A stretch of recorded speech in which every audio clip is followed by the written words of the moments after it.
Nous devons la vivre dans la parole de Dieu. Na kuishi katika neno la Mungu inamaanisha nini? Et vivre dans la parole de Dieu, qu'est-ce que cela signifie? Ni nini mtu anaweza kufanya ili kuishi katika neno la Mungu? Qu'est-ce qu'un homme peut faire pour simplement vivre dans la parole de Dieu? Kuishi katika neno la Mungu, vivre dans la parole de Dieu, kwanza un, ni kusikiliza neno la Mungu ama kusikia neno la Mungu. C'est écouter d'abord la parole de Dieu. Amen. Amen. Kusikiliza, écouter, kusikia, donc entendre neno la Mungu. La parole de Dieu. Amen. Amen. Haleluya. Amen. Wakati mtu anahubiri, lorsqu'un homme prêche, mtu anasikiliza. Vous écoutez. Unaweza kuwa huko mahali kwenye radio, kwenye telefoni, kwenye nani, unasikia neno la Mungu. Tu peux tout simplement écouter la parole de Dieu partant des radios ou bien des réseaux sociaux, au téléphone, tu écoutes la parole de Dieu. Neno la pili, et deuxièmement, ni kushika neno la Mungu. C'est tenir en profondeur cette parole. Kushika neno la Mungu. Tenir en profondeur cette parole. Na neno la tatu ambalo tutakaloongea, et notre troisième point, ni kutenda neno la Mungu ama kutenda mapenzi ya Mungu. Se mettre la parole de l'Éternel en pratique. Amen. Amen. Alléluia. Amen. Tukianza na neno letu la kwanza. Si nous commençons avec notre premier, ambao anatuambia kusikiliza ama kusikia neno la Mungu, qui nous dit tout simplement écouter la parole de Dieu. Tunasoma katika kitabu cha Mathayo. Nous allons lire dans le livre de Matthieu. Mathayo sura yake ya 13. Matthieu chapitre 13. Mstari wake wa 18 hadi 23 hadi 23. 18 à 23. L'évangile de Matthieu, chapitre 13, versets 18 à 23. Celui qui est prêt, fait tout simplement nous lire. Nous lisons dans la version française. Amen. L'évangile selon Matthieu, chapitre 13, versets 18 à 23. Nous lisons dans le nom de Jésus-Christ. Amen, amen. Vous donc, écoutez ce que signifie la parabole du semeur. Lorsqu'un homme écoute la parole du royaume et ne la comprend pas, le malin vient et enlève ce qui a été semé dans son cœur. Cet homme est celui qui a reçu la semence le long du chemin. Celui qui a reçu la semence dans les endroits pierreux, c'est celui qui entend la parole et la reçoit aussitôt avec joie. Mais il n'a pas de racines en lui-même.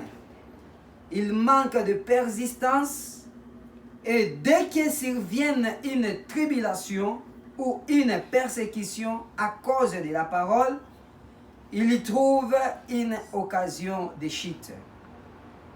Celui qui a reçu la semence parmi les épines, c'est celui qui entend la parole, mais en qui les soucis du siècle et la séduction des richesses étouffant, cette parole la rend infructueuse. 23 et fin. Celui qui a reçu la semence dans la bonne terre, c'est celui qui entend la parole et la comprend. Il porte des fruits et un grain en donne 100, et un autre 60, un autre 30 dans le nom de Jésus versé. Amen. Amen. Alléluia. Amen. Tunasikia hadithi ambao Yesu alitoa ya huyu ambaye anaitwa mpandaji wa mbegu. Nous écoutons bien la parabole du semeur que Jésus nous a dit. Yesu alikuwa akifundisha wanafunzi wake akiwapatia maneno mazuri. Jésus était en train d'enseigner à ses disciples en leur donnant de bonnes paroles. Na hapa aliwapatia mfano ya mpandaji. Et ici, il leur a donné le parabole du semeur. Na alisema mtu mmoja alienda kupanda mbegu zake. Il avait dit, il y avait un jour un homme qui est allé semer. Mukwenda, lorsqu'il partait, akafika njiani, arrivé en cours de route, mbegu zimwa zikaanguka kando ya njia. Il y avait quelques semences qui étaient tombées. Ingine banasema ikaanguka kwenye miamba. Il y a d'autres semences qui étaient allées sur des endroits pierreux. Ingine ikaanguka kwenye miiba. Et d'autres semences étaient en train dans des épines. Maandiko nasema ingine ikaanguka kwenye udongo nzuri. Et la parole de Dieu nous dit d'autres semences sur une bonne terre. Amen, amen. Amen. Amen, amen. Amen. Hiyo inalinganishwa na neno la Mungu ambalo linapandwa ndani ya mtu. C'est ce qui signifie la parole de Dieu qui est sémée dans le cœur d'une personne. Neno la Mungu ambalo linapandwa ndani ya mtu. La parole qui est sémée dans l'homme. Hapa ambao tunasoma, Ici où nous avons lu, tunakuta sasa nous trouvons mafasirio ya hizi mbegu zilizopandwa. l'interprétation maintenant de ces semences. Amen, amen. Amen. Ndio pale anasema katika 18. C'est pourquoi il nous dit en 18, Kwanza katika 19. dans 19,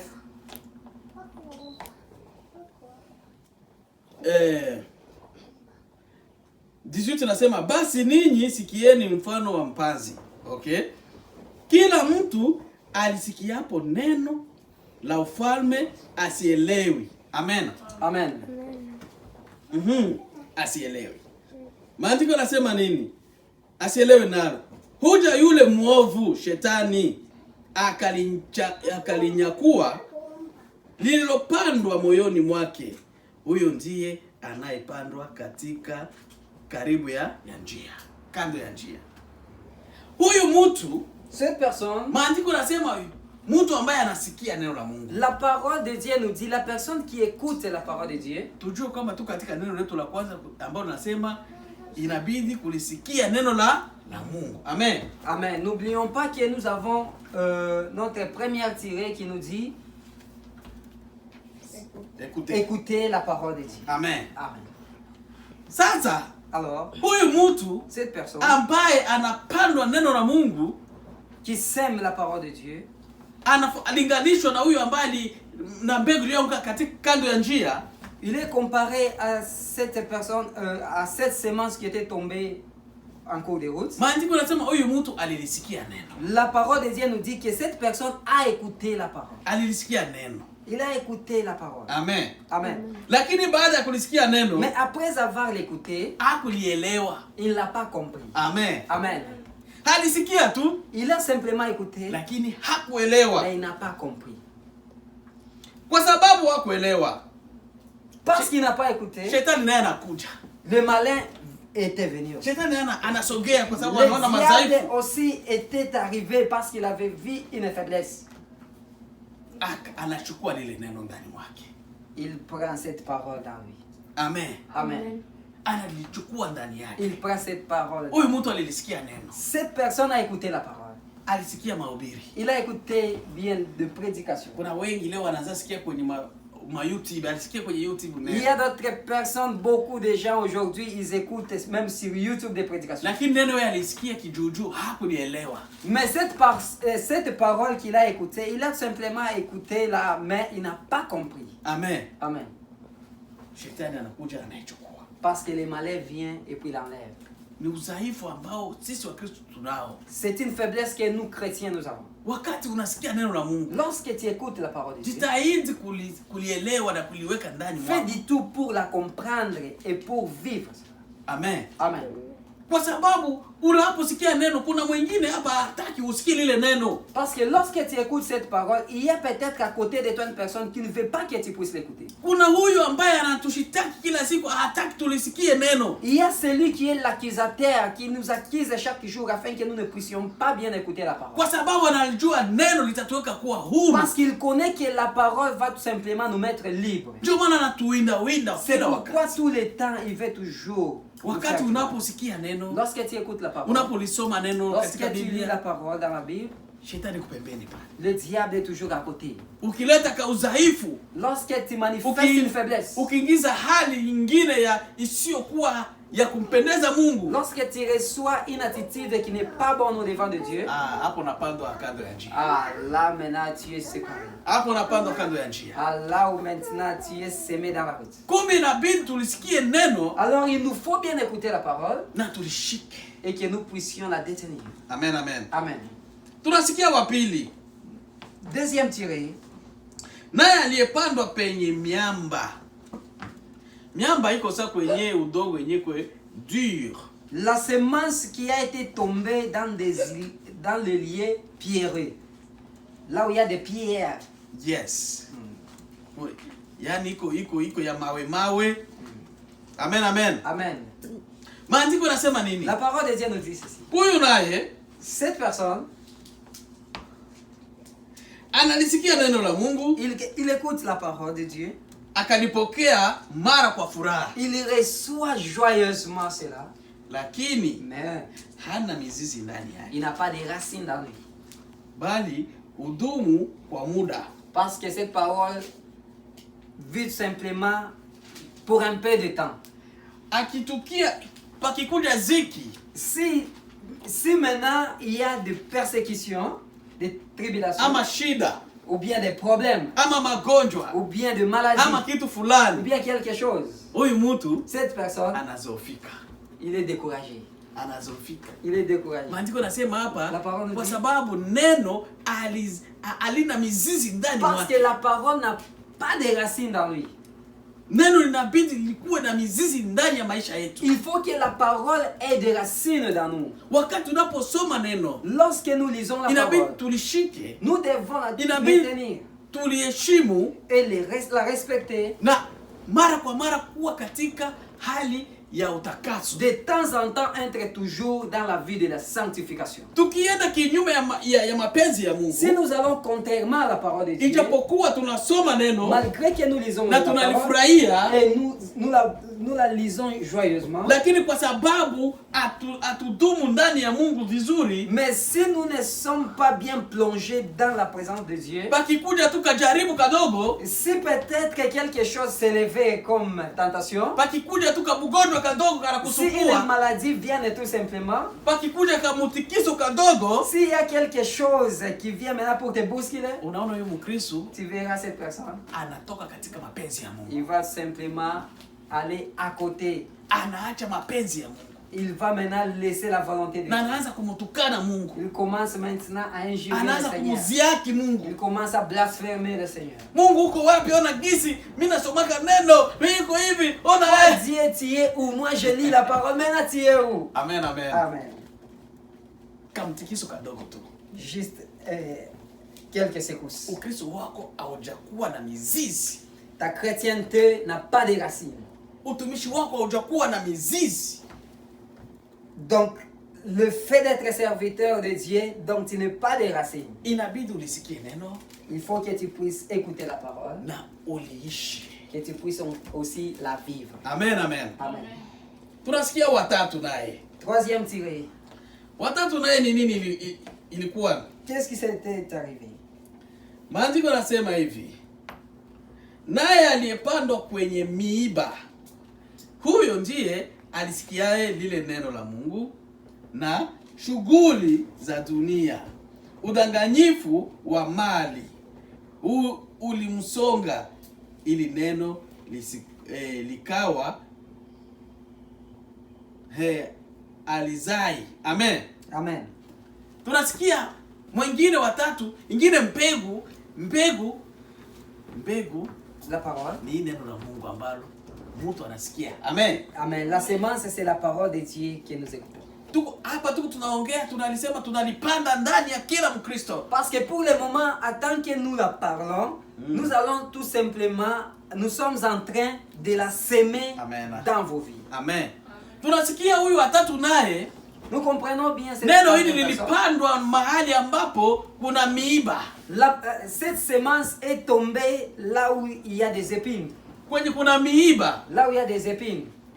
maandiko nasema wakati mbegu ilipanda, La parole de Dieu nous dit lorsque la semence a été tombée dans des épines, wakati ilikuja inaota, lorsqu'il a commencé à pousser, na miiba nayo inakuja inaota, et les épines aussi poussaient, miiba inaisonga songa, les épines là empêchaient. inaisonga songa isimame imara. Les épines là empêchaient afin que ça ne puisse pas bien. Huyu naye ndiyo Mkristo C'est le genre de chrétien ambaye analisikia neno la Mungu, qui écoute la parole, analipenda, qui aime la parole, analiweka moyoni mwake, qui la met dans son cœur. lakini pakikuja tu habari ya kazi, Mais lorsque tout simplement il écoute une bonne nouvelle d'un habari ya travail, d'un boulot, yeye asite hapana. alors pour lui, non, il ne résiste pas. Pakikuja hali ya kutafuta maisha, Si c'est chercher la vie, anatupa neno la Mungu mbaya, il rejette la parole de Dieu. anatupa msalaba mbaya. Il rejette la croix de loin. Pakija hali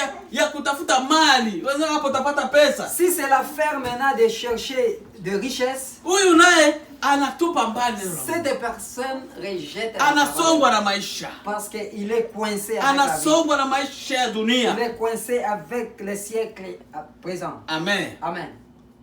Neno hili Cette parole, alizae matunda, ça ne donne pas de bonnes kwa fruits. sababu hii matatizo yote inapokusonga, Parce que tous ces problèmes, peut-être ça peut tout simplement bousculer ta vie. ukiweka sana maisha ya ulimwengu, maisha yako, maisha ya mwili mbele, Si tu mets tout simplement, premièrement, tes affaires charnelles, utakuwa unasongwa. tu vas être Neno empêché. litapandwa ndani yako, lakini alitapata jinsi ya kuota La vizuri. parole sera bien semée dans toi, mais ça n'aura pas une bonne aire pour bien grandir. Hautakomana vizuri katika Tu imani. ne peux pas bien grandir dans la foi.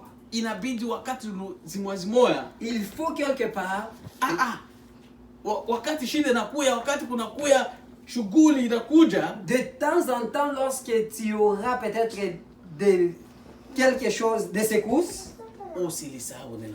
n'oublie pas la parole de Dieu. Usisahau kama kuna kitu ambacho kiko ndani mwako, inabidi kwanza ufate kwanza ufalme wa Mungu na haki yake. N'oublie pas que dans toi il y a quelque chose. Tu dois tout simplement, premièrement, chercher le royaume de Dieu et sa justice. Na mengine yote tutakuja Et baadaye. le reste nous en donnera après. Amen. Amen. Ikiwa leo tunajitoa, Si aujourd'hui nous nous donnons, ikiwa leo watumishi wa Mungu wanajitoa, ijapokuwa magonjwa, ijapokuwa coronavirus, ijapokuwa confinement, si les serviteurs de Dieu se donnent malgré ce virus, ce confinement, hata manyumbani, hata chini ya miti, hata ndani ya magari, watu wanatoa neno la Mungu. même dans des maisons, en dessous des arbres, même dans leur voiture, qu'ils annoncent la parole de Dieu, Ni kwa sababu kwanza tafuta ufalme wa Mungu na haki yake. c'est pour tout simplement te dire de chercher premièrement le royaume de Dieu et sa justice. Na mengine itakuja. Et le reste Mungu te atahusika sera na donné. mengine. Et le reste, le Seigneur lui-même te donnera. Tunasikia neno hii sasa ya ine, mbegu ya ine ilipandwa namna gani? Et la quatrième sémence, Maandiko nasema hivi. la parole nous dit, Mbegu la ine nayo ilipandwa kwenye udongo nzuri. Huyu ndiye asikiaye neno la Mungu na kulielewa, naye ndiye anazaa matunda.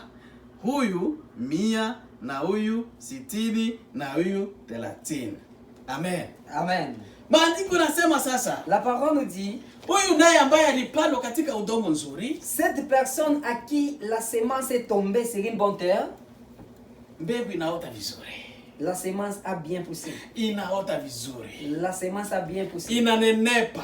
Ça germe, Inanenepa. ça grandit, Inazaa ça matunda. donne des fruits. Matunda yake, Et ces fruits, maandiko nasema moja 100, et d'autres 100, ingine 30, d'autres 70, ingine 30, 30 ingine 80.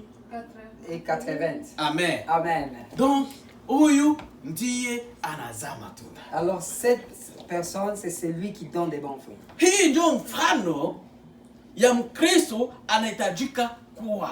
C'est un exemple d'un bon chrétien pour suivre. Mkristo wakati anapolisikia neno, Un chrétien, lorsqu'il écoute la parole, analishika, et il tient la parole, analifanyia kazi, et il marche sur cette parole, hii neno linazaa matunda ndani yake. cette parole produit de bons fruits dans lui. Hii neno inapaswa transformer maisha yake. Cette parole va transformer sa vie. Inapaswa muweka kuwa huru. Ça va tout simplement lui mettre libre. Amen. Amen. Alijali shida, Parce que ça ne va pas des problèmes. alijali hali ya maisha, kutafuta Il maisha, ne va pas la vie. hajali matatizo yoyote. Il s'en fout de n'importe quoi. Huyu anaona kwanza ufalme wa Mungu na haki yake. Mais cette personne va d'abord le royaume de Dieu et sa justice. Ndio maana neno hili linazaa matunda. C'est pourquoi cette parole donne des fruits. Mkristo mwenzangu, Chrétien, wewe ambaye unaishi katika Toi qui maisha vis hii, dans cette vie, endelea. continue. Na wewe ambao unaishi katika kusikia na unakuwa na matatizo na unakuwa katika na maisha, jitahidi na wewe ugeukie katika huu aine huyu. Toi aussi tu écoutes, mais tu es coincé par la vie ou bien dans des distractions. Fais le tout afin de devenir comme cette personne. Ona kwanza mapenzi ya Mungu. Regarde d'abord la volonté de Dieu. Amen, amen. Amen. Tunasoma neno letu la pili. Nous allons lire notre deuxième parole. Kwa sababu tulianza na kulisikia neno la Parce que Mungu. nous avions commencé avec écouter la parole de Dieu. La pili ni kushika sasa neno la Mungu. Deuxièmement, maintenant c'est tenir la parole. Amen. Amen. Tunasoma kwanza Luka Nous allons aussi lire toujours Kumi na l'Évangile moja. selon Luc 11 11. 28. 11 28. Nous lisons Luc combien? 11, 28. Nous lisons Luc 11, 28 dans le nom de Jésus de Nazareth. Amen, amen. La parole nous dit. Et il répondit, Errez plutôt ceux qui écoutent la parole de Dieu et qui la gardent. Amen. Amen. Heri yule anayesikiliza neno la Mungu na kulifanya nini? Na kulishika. Errez la personne qui écoute la parole et qui la tient. Unaheri wewe. Tu es erré, toi là où tu es. Unaheri wewe Tu es erré, ambao unalisikia neno la Mungu toi qui écoutes la parole de na Dieu unalishika. et tu la gardes. Hapana kusikia neno la Mungu, N'écoute pas la parole. unasikia sasa hivi kisha saa nyingine unalitupa mbali. Pour le moment, tu écoutes. Alors, quelques temps après, tu la rejettes. Unatoka tu unapiga paa mbili, Tu fais simplement 2 pas. unaingia katika hali yako ya zamani. Tu reviens encore dans Unaingia ton katika attitude matendo yako ancienne. isiyompendeza Mungu. Tu reviens encore dans d'autres choses qui ne sont pas bonnes au devant de Dieu. Mungu hapendi hivyo. Non, le Seigneur n'aime Mungu pas ça. anasema heri kwa yule La anayelisikia parole, Dieu nous dit, heureux celui qui la comprenne na kulishika. et la garde. Amen, amen. Amen. Tunasoma tena Jean, Yohana. Nous lisons encore Jean, chapitre Évangile selon Jean. Oui, Yohana mtakatifu 14 Jean 14. 23 à 24. Jean 14, 23 à 24, et nous lisons dans le nom de Jésus. Jésus lui répondit, si quelqu'un m'aime, il gardera ma parole, et mon Père l'aimera. Nous viendrons à lui, et nous ferons notre demeure chez lui. Celui qui n'aime pas ne garde point mes paroles. Et la parole que vous entendez n'est pas de moi, mais du Père qui m'a envoyé. Amen. Amen, amen. Alléluia. Amen. Maandiko nasema hivi, La parole nous dit, ukimpenda Mungu si tu aimes Dieu, utafanya nini? tu garderas sa parole. Unashika neno lake. Amen. Amen. Unashika neno lake. Tu garderas sa parole. Kumbi, Alors, hatutajidai kwamba tuko wa Kristo. nous ne pouvons pas simplement s'appeler chrétiens. Hatutajidai kwamba tunampenda Nous Mungu. ne pouvons pas simplement dire que nous aimons Dieu. Hatutajidai kwamba tunampenda Kristo Nous ne pouvons pas dire que nous aimons Christ kisha tunadharau neno lake. et rejeter la parole. Tunapolisikiliza, Lorsque nous écoutons, tunapolisoma, lorsque nous lisons, tunadharau, nous avons une habitude de minimiser. hatuheshimu. Nous n'avons pas le respect de la parole. Lakini maandiko nasema Mais la nini? parole de Dieu nous dit, Tukimpenda Mungu si nous aimons Dieu, na tushike neno lake. nous devons garder sa parole. Tushike sheria yake. Nous devons garder sa parole. Tutende mapenzi yake. Nous devons faire sa volonté. Amen, amen. Amen. Ile hiyo Yohana tu Toujours l'évangile de Jean. 15, 7 à 8. 15, 7 à 8. Toujours l'évangile selon Jean. 15, 7 à 8. Nous lisons dans le nom de Jésus-Christ. Si vous demeurez en moi et que mes paroles demeurent en vous, demandez ce que vous voudrez et cela vous sera accordé. Si vous portez beaucoup de fruits, c'est ainsi que mon Père sera glorifié. et que vous serez mes disciples. Amen. Amen, amen. Alléluia. Amen. Neno la Mungu liko wazi. Liko wazi, wazi, La wazi. parole de Dieu est claire. Amen, amen. Amen. Ninyi mkikaa ndani yangu na maneno yangu ikikaa ndani yenu, ombeni mtakalo lolote, nanyi mtatendewa. Ndivyo hutukuzwa Baba yangu kwa vile mzaavyo sana, nanyi mtakuwa wanafunzi wangu. Amen. Amen. Huyu naye Cette personne, ilikuwa naye mtu ambaye alikuwa ana maswali kwa c'était une Yesu. personne qui avait beaucoup de questions, qui interrogeait Jésus. Wanafunzi walikuwa wanamuuliza banduku, baba itakuwa Les namna disciples gani? lui demandaient.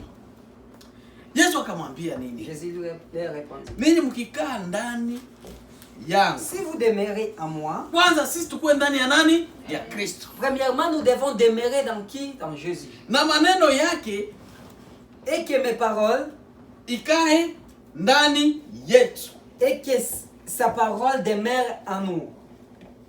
Neno la Mungu kuikaa ndani yetu. La parole de Dieu habite dans nous. Nini tena tutangaikia? Qu'est-ce que nous pouvons encore se tracasser? Yesu mwenyewe anashuhudia. Nini tena mtangaikia? Parce que Jésus lui-même a dit, Hakuna. Amen. Ombeni Il lolote. nous a dit, demandez toutes choses. Ombeni lolote. Tout ce que vous demanderez, Mimi nitawatendea. je vous donnerai. Ikiwa kwanza Si, premièrement, tunakaa ndani ya Yesu nous demeurons dans Jésus na neno lake linakaa ndani yetu. et que sa parole demeure dans nous, Pako condition. il y a une condition. Pako condition. Il y a une condition. Hautajibiwa hivi hivi Tu ne tu. peux pas être exaucé seulement comme ça. Hautaona mapenzi ya Mungu hivi hivi Tu ne peux tu. pas voir simplement la volonté de Dieu comme ça dans ta Inabidi vie. kwanza Il te faut tukae ndani ya Yesu Kristo. demeurer dans Jésus. Maisha yetu weke ndani ya Yesu Kristo. Que nos vies soient en Jésus. Na neno lake likae ndani Et yetu que sa sisi. parole demeure dans nous. Neno lake linapaswa bakia ndani yetu. Sa parole doit demeurer dans nous. Maana tulilishika, tulisikia tukalishika. Donc la comprendre et puis la maintenir. Ikabakia La ndani yetu. garder.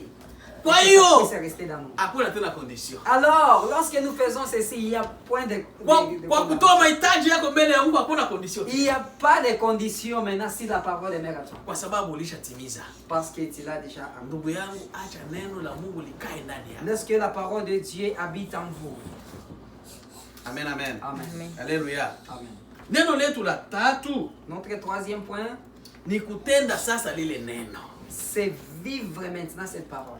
Kutenda sasa mapenzi ya Mungu. Vivre maintenant la volonté de Dieu. Ama kutimiza neno lake. Accomplir maintenant ce nom. Amen, amen. Amen, c'est parole. Hapa tunasoma Luka Nous lisons Luc, sura yake ya 6 chapitre 6.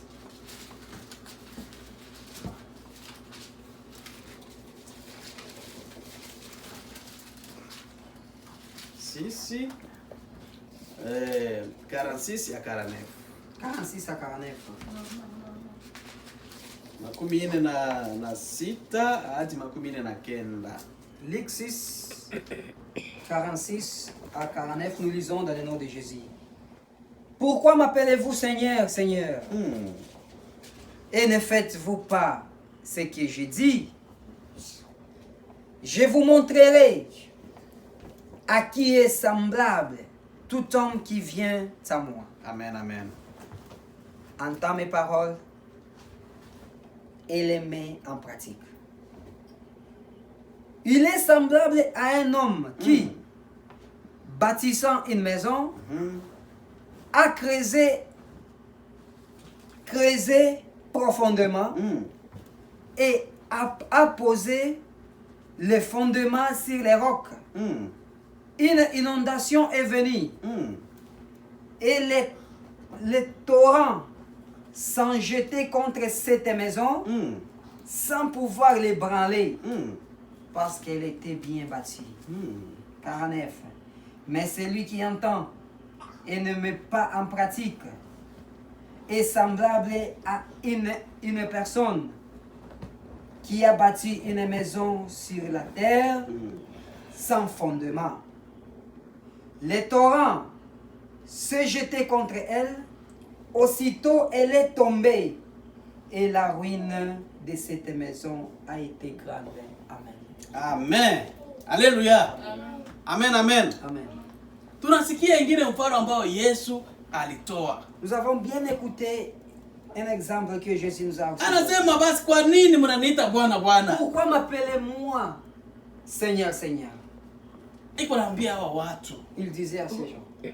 Niko naambia watu. Il leur disait. Anaambia Wayuda. Il lui disait aux Juifs. Kwa nini mnaniita Bwana Bwana? Pourquoi m'appelez-vous Seigneur, Seigneur? Na ninyi hamutendi maneno ninayoifanya mimi. Et vous ne faites pas la parole de Dieu. Kumbe anayeshika neno langu Alors la personne qui garde ma parole na kuitenda et la pratique na kuifanya et la met en pratique, anafananishwa il est semblable na mtu aliyejenga nyumba. à une personne qui a construit une maison. Mtu aliyejenga nyumba. La personne qui a construit une maison, Maandiko nasema nini? la parole nous dit, Huyu mmoja alijenga nyumba lake, il y a une personne qui a construit sa maison. akafanya akachimba sana budogo, akachimba. Il a creusé, Metre kama metre moja, kama metre mbili. Il a creusé peut-être 1 mètre ou bien 2 mètres de profondeur. Akajenga na sima, akajenga vizuri. Il construisit avec des ciments très bien. Akatia msingi mzuri. Il a mis donc une fondation. Nyumba ikapanda bien. La maison a bien été élevée. Akaezeka nyumba lake. Il a mis toutes les choses de planches. Na akakaa ndani ya nyumba. Et il habita dans cette maison.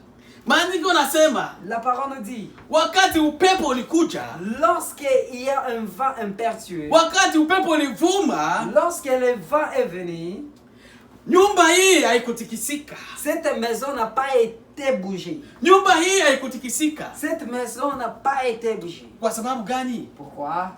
Kwa sababu lilijengwa vizuri. Ça a été bon construit. Liliwekwa misingi. Ça a été bien construit avec une bonne fondation. Amen, amen. Amen.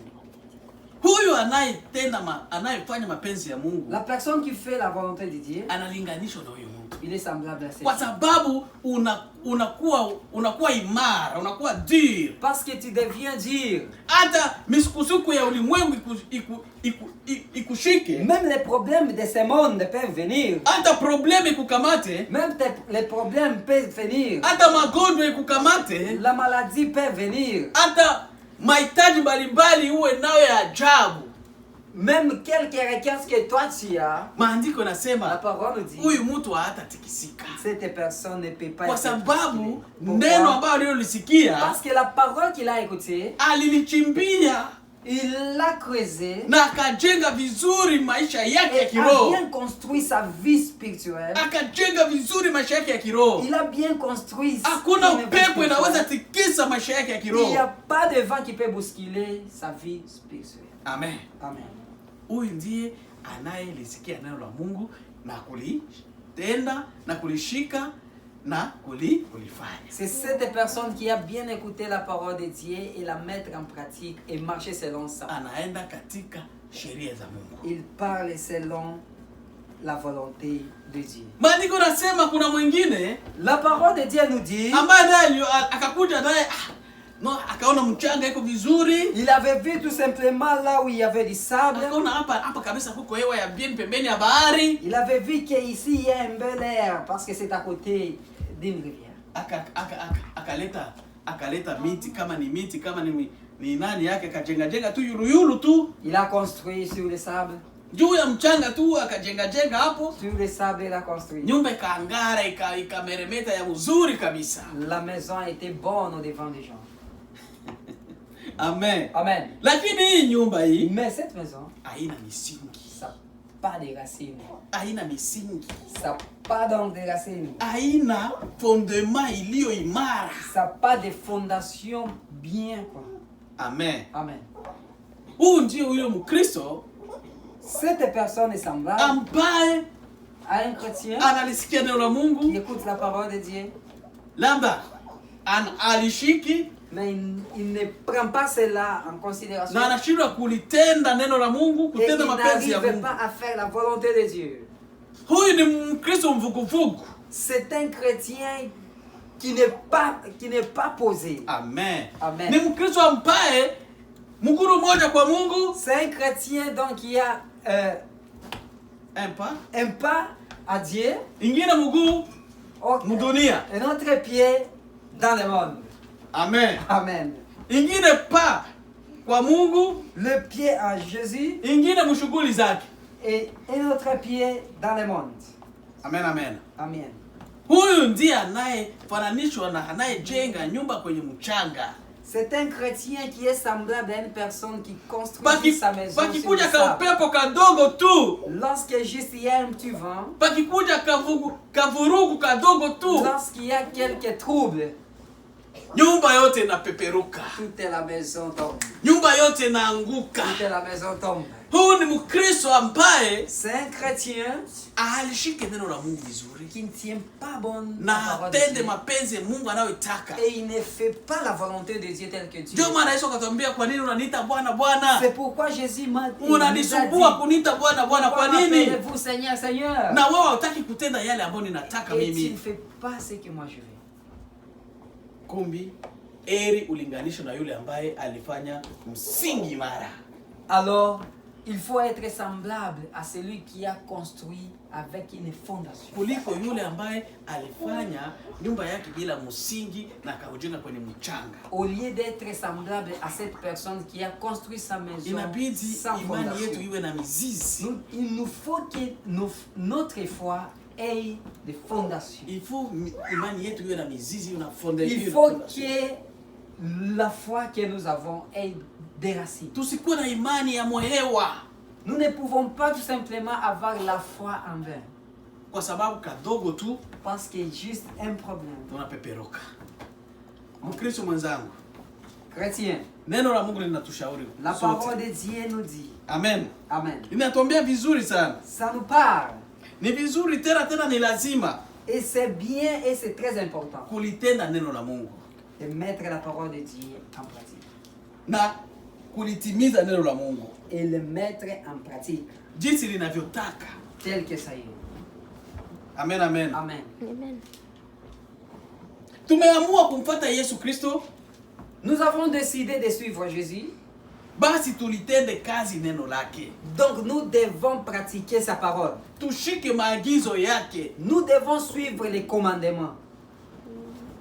Tushike maagizo aliyotuachia. Nous devons suivre ces commandements qu'il nous a laissés. Amen, amen. Amen. Kusikia neno la Mungu Écoutez la parole. kisha tusilitende, tusilifanye jinsi anavyotaka. Écoutez la parole et ne la mets pas en pratique.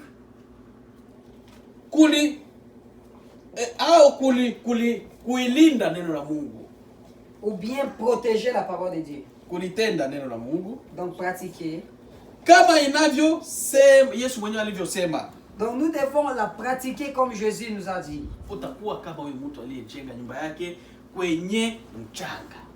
Si tu ne la mets pas en pratique, tu seras semblable à cette personne qui a construit sa maison sur le sable. Inabidi tulishike neno la Mungu Nous devons maintenir la na parole de Dieu kulitenda et la mettre en pratique ili tuwe watakatifu. afin que nous soyons saints. Kwa sababu ukilishika neno la Mungu na kulitenda unakuwa mtakatifu.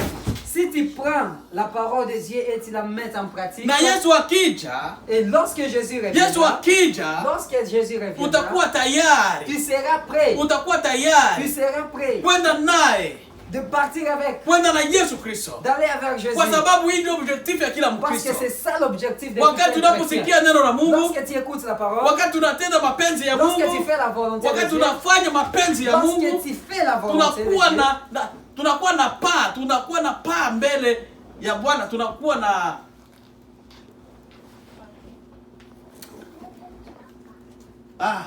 quel mot. Donc tunakuwa wana wa Mungu. nous devenons des enfants de Dieu. Amen. Amen. Na ukisha kuwa mwana wa Mungu, Et si tu deviens un enfant de Dieu, Yesu akija, lorsque Jésus utakuwa reviendra, tayari tu kumlaki. seras prêt pour aller avec. Utakuwa tayari Tu kumlaki. seras prêt. Kumbe Mkristo mwenzangu, Alors chrétien, wewe ambao unatusikiliza kwenye mtandao, toi qui nous suis, wewe ambao uko Amen. pamoja nasi hapa nyumbani, toi qui es avec nous, Ninakuomba ensemble ici, je te demande, ni ushauri tu. c'est un conseil. Tumesoma neno tatu. Nous avions lu beaucoup de Lisikilize versets. neno la Mungu, Écoutez bien la parole de Dieu. ulishike neno la Mungu Comprends la parole de na Dieu. kulitenda mapenzi ambayo mapenzi ya Mungu et de pratiquer la volonté de Dieu. na utaona mkono wa Mungu Et katika tu maisha. verras la main de l'Éternel dans ta vie. Hautakuwa huyu ambaye alijenga kwenye mchanga, Tu ne peux pas être comme cette personne qui a construit sa maison. ambaye au nyumba sable, haina fondement. d'où la maison n'a pas de fondation. Utakuwa yule aliyejenga kwenye mchanga lakini akachimba shimo. Tu seras une personne qui a bien creusé et mettre la fondation. Hata upepo uje namna gani, Même si le vent perturbe, hata matatizo kupiga namna gani, malgré les problèmes, hata shida ikuje namna gani, malgré les difficultés, hautatikisika, tu ne peux pas bouger. utabaki imara. Tu resteras. Neno la Mungu Que cette parole ni la lazima katika maisha yetu, est tellement certaine et bonne dans kwa la vie. sababu hiyo ndio chakula cha uzima Parce que c'est ça même la na nourriture de la vie linatuweka éternelle. huru. Et c'est cette parole qui nous met libre. Mungu Que atubariki le Seigneur nous na bénisse. bariki neno lake. Et qu'il bénisse. Amen. Amen. On peut acclamer pour le Seigneur. Acclamer.